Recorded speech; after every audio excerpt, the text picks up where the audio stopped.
मीना की बहुत कम उम्र में गरीबी की वजह से शादी हो जाती है एक शराबी लड़के से। पहली शादी के नाम पर उसे कुछ नहीं होता, सारे सपने अधूरे रह जाते हैं। मीना का पति शादी के दिन देर रात तक शराब पीकर आता है। मीना थककर अपने बिस्तर पर सो जाती है। अगली सुबह मीना का पति उससे अच्छा व्यवहार नहीं करता है। कुछ दिनों तक ऐसा ही चलता रहा। एक दिन अचानक बहुत अधिक शराब पीने की वजह से मीना का पति का देहांत हो जाता है। मीना की उम्र इतनी कम थी कि ससुराल में उसे रहना नहीं भाया और अपने माता पिता के साथ में मायके रहने लगी। 4 साल बीत गए। मीना जैसे ख्वाब देखना ही छोड़ दी। तभी अचानक विपुल नाम का लड़का मीना की जिंदगी में आया। विपुल नया नया मीना के मोहल्ले में रहने आया और मीना उसे पहले ही नज़र में भाग गई। विपुल एक बहुत ही समझदार और अच्छा लड़का था।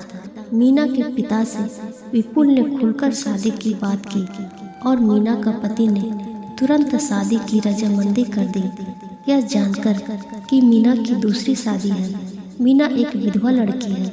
विपुल को इस बात से कोई ऐतराज नहीं था। राजी खुशी शादी की तैयारियां हुई और मीना की शादी विपुल से हो गई। नम आंखों से मीना ने अपने माता पिता से विदा ले ली। मीना और विपुल गाड़ी में सवार होकर अपने घर जाने लगे। देर शाम तक हो गई। रास्ता काफी लंबा था।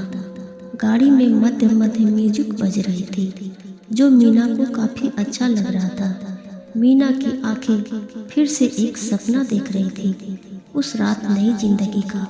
अचानक विपुल की गाड़ी रास्ते में खराब हो जाती है। मीना को बुरा महसूस होता है। मीना को छोड़कर विपुल गाड़ी से उतरता है और मीना से कहता है, तुम गाड़ी में ही रहना, रास्ता सुनसान है। आगे जाकर गाड़ी ठीक करने लगता है। तभी अचानक मीना जोर से चीखती है। विपुल जाकर पूछता है, क्या बात है मीना, तुम इतनी जोर से क्यों आवाज़ लगाई? तो मीना ने कहा कि जैसे कोई मेरे बालों को पीछे से खींचा। विपुल ने कहा, नहीं, यह तुम्हारा भ्रम होगा, गाड़ी में तुम्हारा बाल फंस गया होगा। मीना को भी यही लगा, शायद मेरे बाल गाड़ी में फंस गए होंगे। गाड़ी ठीक हो गई। मीना और विपुल आगे बढ़े। आगे जाकर एक जगह विपुल ने गाड़ी रोकी। वहाँ एक खूबसूरत सा बंगला था, लेकिन वह बंगला देखने में अजीब लग रहा था। इतना खूबसूरत बंगला और वहाँ रोशनी की बहुत कमी थी। विपुल ने कहा, यह मेरा बंगला है, कहो बंगला कैसा लगा? मीना ने कहा, बहुत सुंदर है, पर रोशनी की बहुत कमी है। विपुल ने मुस्कुराकर मीना का हाथ पकड़ा और कहा, अब तुम आ गई हो ना, फिर रोशनी भी आ जाएगी। अब नहीं रहा जाता, मुझसे जान। मीना ने कहा, ऐसा मत कहो, हम अंदर चलते हैं। मीना और विपुल मुस्कुराते हुए अंदर चले गए। अंदर सामानों से भरे हुए, बहुत खूबसूरत सामानों से भरा हुआ बंगला, लेकिन अजब सा सन्नाटा था। मीना को बहुत घबराहट हो रही थी। विपुल ने कहा, मेरे शरीर में बहुत दर्द हो रहा है। मीना, तुम आज मेरे शरीर को दबाकर थकान दूर कर दो। लेकिन मीना ने कहा, नहीं, मैं आज बहुत थक गई हूँ, आज हम लोग सो जाते हैं, कल बात करते हैं। विपुल ने कहा, जैसा तुम सोचती हो वैसा ही होगा। अगली सुबह मीना उठकर चाय बनाती है और विपुल को उठाकर चाय देती है और कहती है, उठ जाइए, सुबह हो गई है, चाय पी लीजिए और ऑफिस जाइए। विपुल चाय पीकर कहता है, चाय बहुत अच्छी बनी।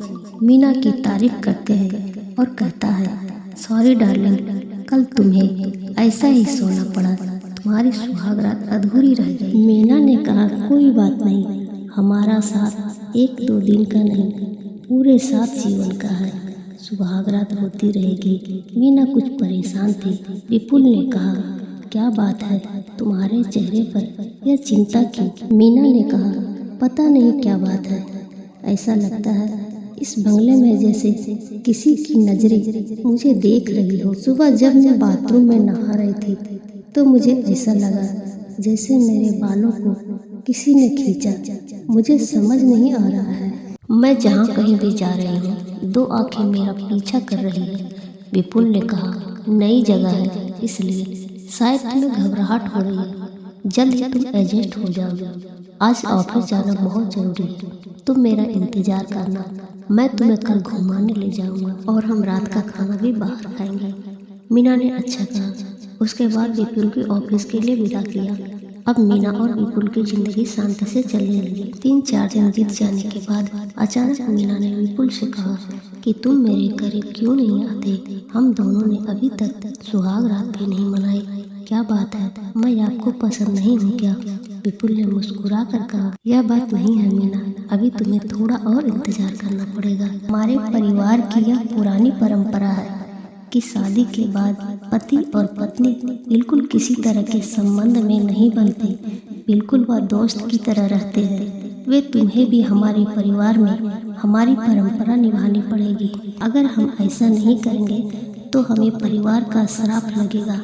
आखिर अमावस की रात आ गई है और मीना का पति ने कहा था कि तुम्हें अमावस की रात तक ही तुम्हें इंतजार करना पड़ेगा। उसके बाद मैं और तुम सुहाग रात मना सकते हैं। अमावस की काली रात आ गई। मीना के मन में फिर से नए सपने पलने लगे। मीना की आंखें नए सपने देखने लगी। वह विपुल के करीब जाना चाहती थी और अपनी पहले सुहाग रात की नाकामी के बाद दूसरी सुहाग रात मनाना चाहती थी, लेकिन शायद नसीब में कुछ और ही लिखा था। उस दिन विपुल ऑफिस से घर नहीं आया। रात के 8 बज गए। मीना बहुत चिंतित करने लगी। फोन लगाई तो विपुल का फोन बंद बताया। मीना और भी परेशान हो गई। आसपास में ना कोई घर था और ना ही किसी का कॉन्टेक्ट नंबर जिससे मीना कॉल कर सकती। इंतजार करते करते रात को 1 बज गए। मीना कब सो गई, उसकी आंखें लग गई, उसे पता ही नहीं चला और इस तरह वह पूरी रात सो गई। मीना की सुबह जब आंखें खुली, वह सुबह परेशान हुई। विपुल को ढूंढने लगी। विपुल का कहीं पता नहीं चला और विपुल नहीं आया। मीना बहुत परेशान हो गई और 3 दिनों तक विपुल का इंतजार करती रही। उसे यह बिल्कुल समझ नहीं आया कि विपुल आखिर गया तो गया कहाँ। घर में एक बहुत बड़ा सा दरवाजा था जिसमें लाल कलर का ताला लगा हुआ था। विपुल ने कहा, जब मैं घर पर ना रहूं तो इस ताला को खोल सकती हो, मैं रहूं तो कभी मत खोलना। मीना के मन में अजीब सी एक क्वेश्चन चल रहे थे, अजीब सा एक प्रश्न चल रहे थे कि आखिर इस दरवाजे के अंदर है क्या। विपुल 3 दिनों से कहाँ गया है? वह 3 दिनों से अकेले घर में क्या कर रहा है? उसे अकेला रहते हुए भी अकेला क्यों नहीं महसूस हो रहा है? इस तरह के सवालों से घिर गया था मीना का मन। आखिरकार यह चाबी जो ताले के बगल में रखी हुई थी, उस चाबी से दरवाजे का ताला खोल दिया। दरवाजे को खोलते ही मीना के सामने वह दृश्य आया जिसकी वह कल्पना भी नहीं कर सकती थी।